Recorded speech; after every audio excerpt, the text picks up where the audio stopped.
Okay, we are going to be looking at if-else statements. In our last class, we talked about if statements. So we are going to be looking at if-else statements now.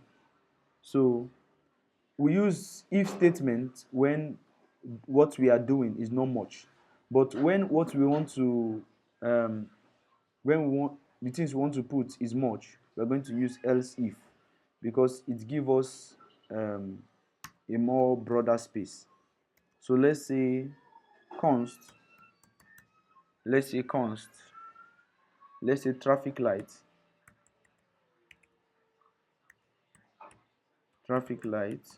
is equals to, let's say, red. Then let's put an end of statement. Then we need a command. We need a command.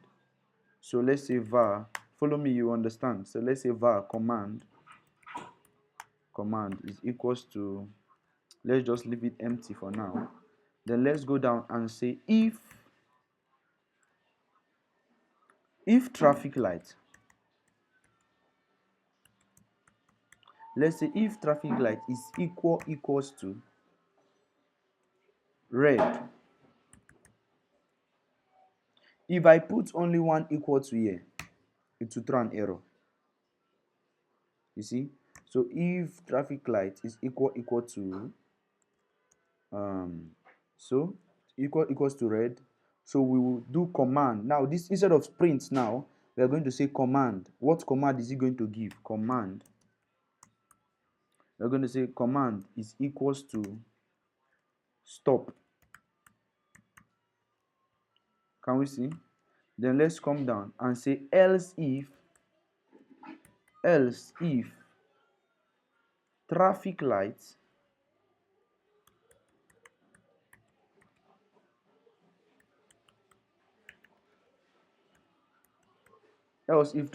is equal to yellow,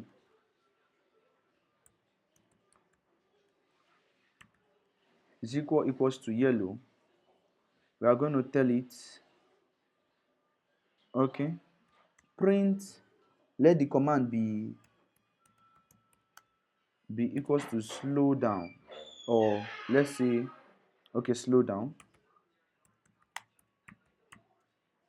Then we are going to do an end of statement here. Then we are going to say else if.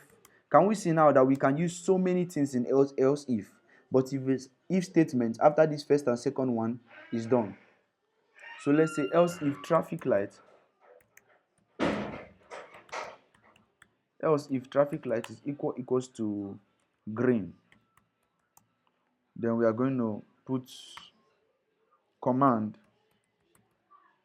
is equals to go, end of statement. Then we are going to say else. Now once you use else, you're just trying to tell that you are not putting any command again. So if you want to still be adding command, you can say else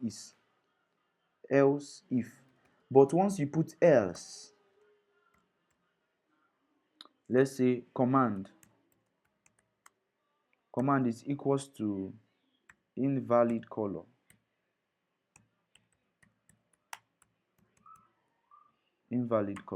Now what we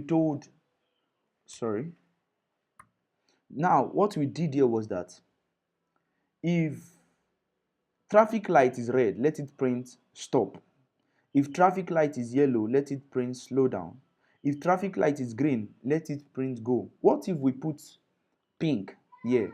Let it say invalid color. So if we print this, if we come down and say print, now what are we going to print? We are not going to print traffic light. We are going to print the command. So we say print command.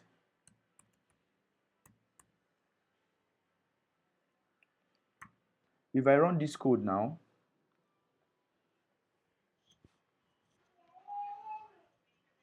it's going to print the command.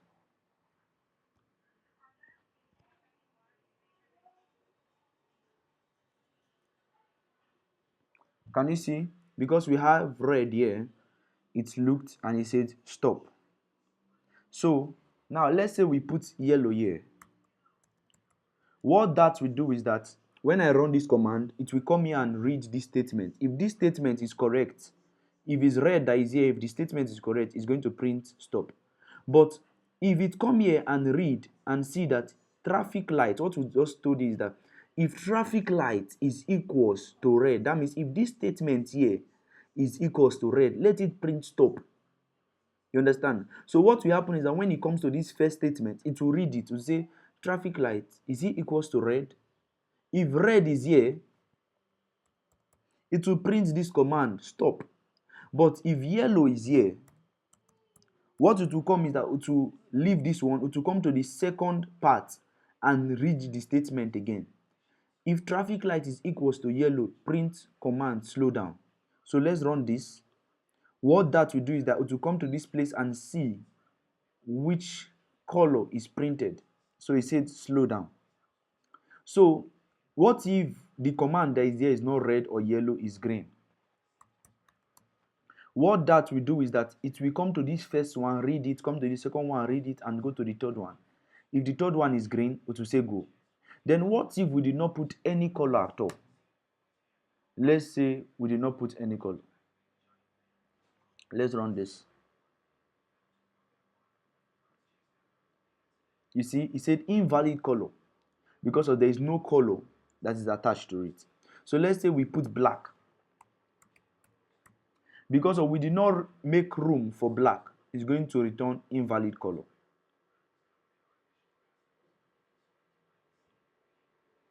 It's going to throw an invalid color. Can we see it? So this is all for else statement. Our next class, we are going to be teaching about switch case.